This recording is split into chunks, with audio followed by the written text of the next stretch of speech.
মুখ্যমন্ত্রী মমতা ব্যানার্জি বলেন, আমি মুসলিম দরদি, আমি মুসলমানদেরকে খুবই ভালোবাসি।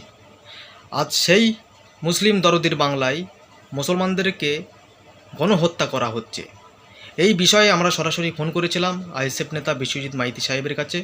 তিনি আমাদেরকে কি জানিয়েছে শোনাবো আপনাদের, আর আপনাদের মতামত নিচে কমেন্ট বক্সে অবশ্যই জানিয়ে যাবেন।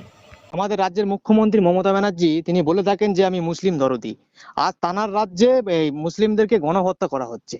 এই বিষয়ে কি বলবেন আপনি? আচ্ছা, আপনি বলুন তো, তৃণমূল কংগ্রেসের নেত্রী মমতা বন্দ্যোপাধ্যায়, রাজ্যের মুখ্যমন্ত্রী মমতা বন্দ্যোপাধ্যায়, আপনাদের বিশ্বাস হয়? আপনারা তো সংবাদ মাধ্যম, ইউটিউব চ্যানেল, সংবাদ মাধ্যম, আপনারা তো সাংবাদিক। আপনার কি মনে হয়, আপনি একটা বিচার করে দেখুন না, যে মমতা বন্দ্যোপাধ্যায় সংখ্যালঘু দরদি, মুসলিম দরদি? আমার তো কখনো মনে হয়নি।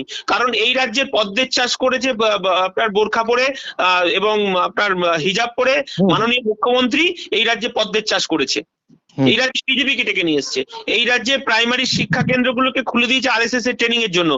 এবং এই রাজ্যের খেটে খাওয়া শ্রমজীবী, আদিবাসী, দলিত, মুসলমান, খ্রিস্টান, জৈন সমস্ত ধর্মের মানুষের কোষাগারের টাকা, ট্যাক্সের টাকা দিয়ে তিনি একটা ধর্মকে খুশি করার জন্য জগন্নাথ মন্দির তৈরি করেছেন। উনি পারবেন এই রাজ্যে মুসলমানরা দাবি তুলবে মসজিদ করার জন্য, মতুয়ারা দাবি করবে তাদের হরিচাঁদ গুরুচাঁদ ঠাকুরের মন্দির করার জন্য, খ্রিস্টানরা তারা গির্জার তৈরি করার জন্য বলবে।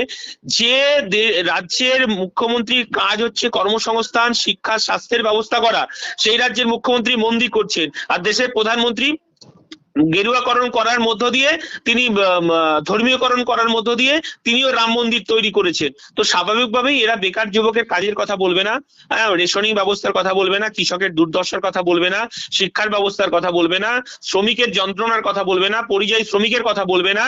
তো স্বাভাবিকভাবেই যারা এই পিছিয়ে পড়া মানুষের কথা বলবে, যে সে তৃণমূল হোক আর বিজেপি হোক, মিছিলে আক্রমণ করবেই, এটাই স্বাভাবিক।